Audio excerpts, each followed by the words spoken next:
बिस्मिल्लाहिर्रहमानिर्रहीम। अस्सलाम अलैकुम। एक और अमेरिकी जंगी जहाज 119 तारकीन वतन के साथ अमरतास पहुंच गया। हमारे मुकद्दस शहर को जला वतनी का मरकज ना बनाएं। वजीर आला पंजाब इंडिया। अभी अमेरिका की जानिब से इंडिया के 104 गैर कानूनी तारकीन वतन को हथकड़ियों और बेड़ियों में फौजी तैयारों के जरिए वापस भेजने पर शोर थमा ही नहीं था कि गुज़श्ता रोज मज़ीद 119 लोगों को वापस इंडिया भेजा गया है। इंडियन मीडिया के मुताबिक एक बार फिर फौजी तैयारा C-17 उन्हें लेकर इंडिया रियासत पंजाब के अमरतास इंटरनेशनल एयरपोर्ट पर उतरा है।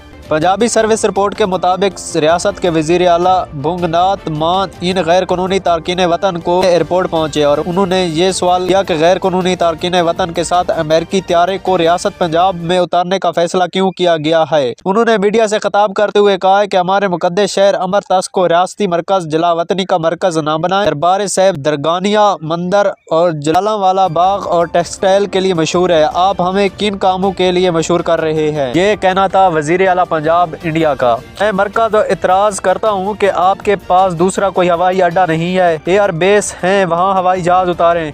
आप अमरतास को क्यों बदनाम कर रहे हैं। ये कहना था इंडिया वजीर आला पंजाब का। कबल पंजाब में NRI अमूर के वजीर कुलदीप सिंह देवालिया ने सहाफियों से खिताब करते हुए कहा था कि एक और अमेरिकी तैयारा 119 गैर कानूनी तारकीन वतन को लेकर इंडिया पहुंच रहा है, जिनमें पंजाब के 67 अफराद शामिल है। ये थी कुछ आज इंडिया के तारकीन वतन के लोगों के बारे में खबरें जो हमने आप तक पहुँचाई। हमारे चैनल को लाइक, सब्सक्राइब और दोस्तों के साथ शेयर करना ना भूलिए।